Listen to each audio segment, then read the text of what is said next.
Hi, welcome back to Storytime with Brendan.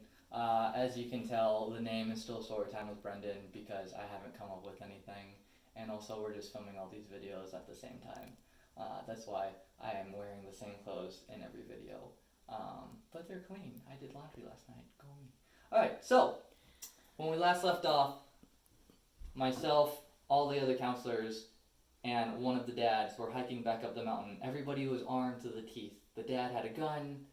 Another guy had an axe, another guy had a machete, I had a purse. I was looking in the purse to see if maybe there was anything in it that I could use as a weapon, and it looked like there was a big pocket knife. And I said, well, at least I have something.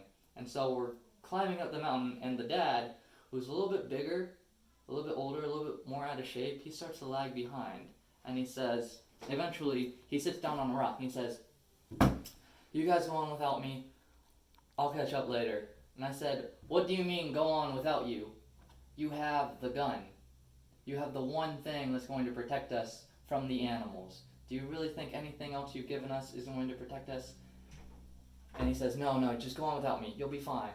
The guy with the machete sits down next to him and is like, "Yeah, I'll stay with him to protect him. You guys keep going." And I look at him like, he has the gun.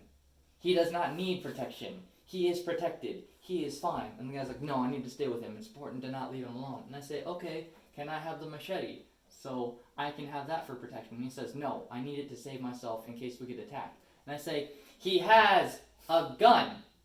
You are going to be fine." The guy with the axe grabs me by the front of the shirt and says, "Come on, Brendan," and he yanks me. And we start going up the mountain. And as we're going, all of a sudden we hear a bunch of branches snap. And the guy with the axe goes like this.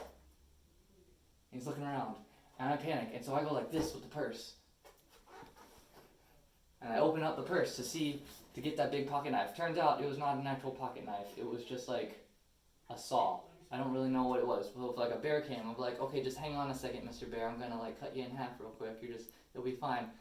No, didn't work. So, the bear didn't come out, luckily, no problems. We kept going. We get to the top of the mountain. There are people up there camping, and we say, "Excuse me, guys. We lost some of our campers. Have you seen a group of kids running around?" And one of them goes, "Well, how many campers did you lose?" And I said, 7. And they said, 7? And I said, "Do not judge me. You do not understand what I've had to deal with this entire week. You don't understand these kids. This has been a very stressful time. Have you seen them or not?" Turned out the park ranger had picked them up a few hours earlier and had driven them back to our campsite. And so we got a call on our walkie-talkies saying, "The kids are back, come back down." And so we went back down the mountain. I was in a very bad mood because I just spent the last entire evening looking for a bunch of wonderful angels of the Lord who had accidentally gotten themselves lost on a mountain. So I got down and I make it just in time to have the last little crumbs that we had for dinner, and I'm sitting there, and one of the kids who got lost came over to me and he sat down and he's like, "So I heard you were looking for us." And I said, "You need to go to bed right now because now is not the time."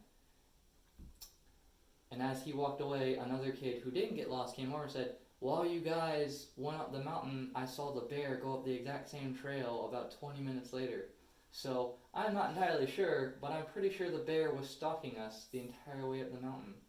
So we got back from the trip, and the priest said, "Brendan, thank you so much for helping us on this retreat. Can we count on you to help us out next year?" And I said, "Absolutely not," and I never saw them again. This has been Storytime with Brendan. Thank you.